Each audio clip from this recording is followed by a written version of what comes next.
Hey, welcome back to Trek on the Tube and welcome to my Star Trek Lower Decks Season 2 review. For those of you that are new to the channel, thank you for stopping by, thank you for joining us. Beware, because these reviews are completely spoiler heavy. I will be talking about everything that happened throughout the season, though probably not in extreme detail. If you're looking for, I don't know, like true in-depth analyses of each individual episode, you can go check out my review and Easter egg videos on the channel. Alright, let's go. Star Trek Lower Decks Season 2. Was it good? Was it great? Did it live up to the excellent quality of the first season? Yes. Hot damn. This was a wonderful watch. And so begins probably one of the shortest season reviews of my channel. The animation, for starters, is probably the best animation I've ever seen on a TV show, and I know I said this last time, but this time it's even more important to say it because they actually managed to upgrade the already best I've ever seen from last year. I mean, all of the space visuals were spectacular, the ships from their designs to their textures were mesmerizingly good, the characters' movements, everything visually on this show is so good. Not to mention the art style itself continues to be perfectly adaptable to both the exaggerated comedic moments we've all come to expect from this genre of television, as well as the stricter Star Trek aesthetics of the 90s. The direction, the art direction, and the cinematography, and I'm sorry for clumsily clumping all of these three elements together like this. I simply don't know enough about film and animation to actually start calling out who is responsible for what pixel at any given moment. But anyway, every single shot, every single sequence and scene, they're all meticulously crafted and assembled. And sometimes it might be the way the director wanted the action to be framed, sometimes it might be how the scene was lit, sometimes it might simply come down to how creative the art direction is. But whatever the case, very rarely does something seem out of place or awkward or unfinished. Every frame of every episode is so well produced, and you can tell it's all made with so much love and so much care and so much passion. Honestly, it's true. There's just so much high quality stuff going on. In every scene, I don't know, the show manages to convey exactly what it is they want to convey, emotionally speaking, in every scene that they do. Be it by the hand-drawn animation, be it by the way that the scene itself is framed, be it by the way it's lit. It's just so flawless. And the same can be said about the music. The score on this thing is fantastic. Chris Westlake is doing a wonderful job. Sometimes the music is it's just sitting there in the background, complementing the actions that are taking place, but not overpowering the scene. And sometimes, on the contrary, it's so in your face. It's cinematic. It brings a whole new presence and elevates the scenes. And I mean, Chris Westlake and everyone involved, they know exactly how and when to use the music to the advantage of the show. They know that it's in those season finales and those big moments to have that big fanfare, that big music come in and really hit and make it all cinematic. It's quite wonderful. Not to mention the little recurring themes and little recurring pieces. The performances. The same can be said about the performances. Very rarely is there an instance where something feels off. On the contrary, but like 99% of the time, every line of dialogue is delivered with an impressive amount of precision. Keep in mind, these people not only have to convey a wide array of emotions without ever showing their faces, but they also have to manage to sprinkle all of these emotions over complicated and sometimes nonsensical technobabble. And they have to do this quickly. Quick, snappy dialogue is a must, especially considering it's kind of become a staple of these modern animated sitcoms here. So yeah, I mean, the performances are truly compelling. It's very impressive that they're able to do such good work with so many restraints. You know, everything has to stay Star Trek enough, everything has to be done quick. They've got so many different complicated words to say. I don't know, it's truly impressive.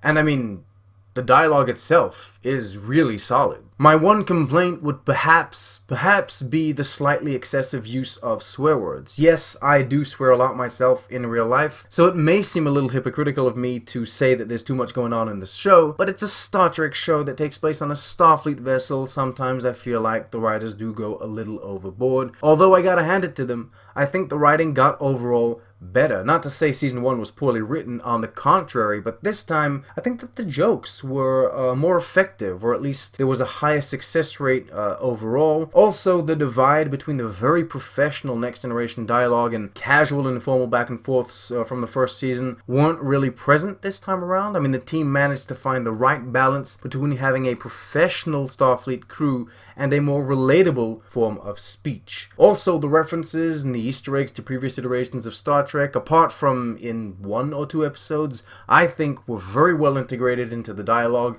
and cleverly executed. I mean, to illustrate what I'm saying here, to illustrate the dialogue good, performances good, let's take Kayshon, for example, and analyze him for a minute, as well as the Vulcans, and even the Ferengi. All of these people are written in a way that fully utilizes pre-existing information about their species, their culture, and the way they speak. So the dialogue is crafted in such a way that they were immediately recognizable as the species that they are, which is already a win. But then there's another layer. Added to this flawless representation of alien culture, a certain comedic value based on our interpretation, view, or understanding of said species is added, right? The Vulcans calling out one of their own for having outbursts isn't an inherently comedic situation. There's no explicit joke. And it's a moment that could very well be the quintessential definition of what Vulcans are in Star Trek. They truly do believe that this character is having an outburst. But it's funny.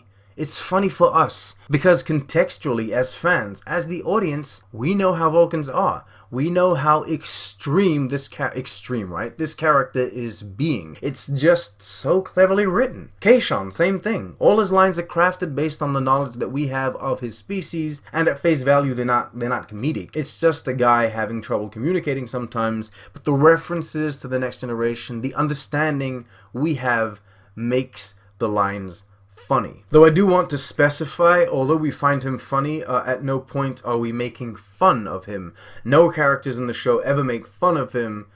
It's just the, I guess, the situation that is funny. And then there's the plot, or plots. The stories themselves. Every week there's a new adventure. Sometimes it's going to be a far-fetched, innovative sci-fi concept. Sometimes it's going to be a fresh take on what we've seen before. Many episodes manage to expand upon and grow the vast lore that exists in Star Trek, just as many episodes take the time to further develop and grow their own characters. As much the Lower Deckers as the bridge crew this season. Not to mention the cleverly woven in overarching Packard story.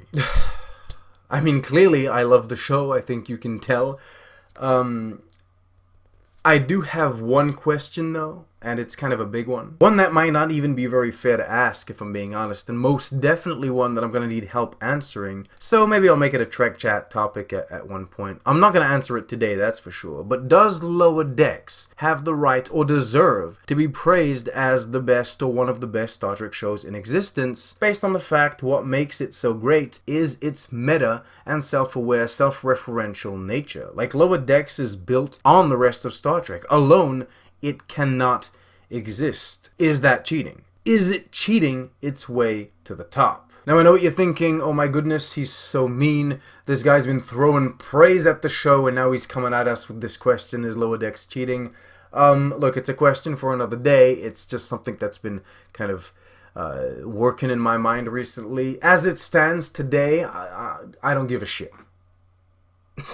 I just don't. As of today, for this review, I'm going to keep it real simple. Lower Decks has had the strongest start of any Star Trek show to date. And even if somewhere down the line, the general consensus is that conceptually speaking, the show was indeed cheating, so many people are putting in so much hard work and effort into making these episodes so fun. How could we even ever be mad at it? Season 1 was amazing, hands down the best Season 1 of any Star Trek, and Season 2, I think, is even better. I mean, it's just that little much better, and I don't know how they did it. My final words will be something that is very important to me and actually very impressive in my opinion. The guest stars kind of tie into this, by the way. It's very, very cool that we've had recurring and returning guests and characters that have come back from other iterations of Star Trek. Riker, Troy, Tom Paris, Gomez, and even just actors like Jeffrey Combs came back and did a voice, so it's really cool, and all that ties into what I'm going to say. Lower Decks' biggest win for me is managing to pull off the incredible stunt of actually making me believe it was always there. This show doesn't feel like a prequel. It doesn't feel like something that they added in later, like an afterthought or an explanation of events that have already happened. This show, I mean, it doesn't even feel new, oddly enough. It feels like it was always there, like it already existed, like it was produced and released between Voyager and Enterprise. It's almost like the show's been out for years now and I'm just late to the party. It gives me the impression that I just haven't seen it yet and I'm catching up on it, which is, in my opinion, an amazing accomplishment. Alright, that's it for me. I'm very sorry if you were expecting more from my review, but honestly, I don't think I can do this show justice in just this one video, so if you haven't seen it, go watch it. It's definitely worth the time. Thank you all so much for your continued support. It means the world to me. You're all the best. Like, comment, subscribe, share with everyone you know. You may have noticed that the light is off today. I usually have a light that makes the video quality a little better, but I was having problems with the mic. The goddamn mic wouldn't work, and the only way to make it work was getting rid of the light. So it was like light or mic, so I chose the mic. Better sound quality, people. Better sound. Apparently, sound is better than video, so yeah, just don't look at my face. I'm saving up money.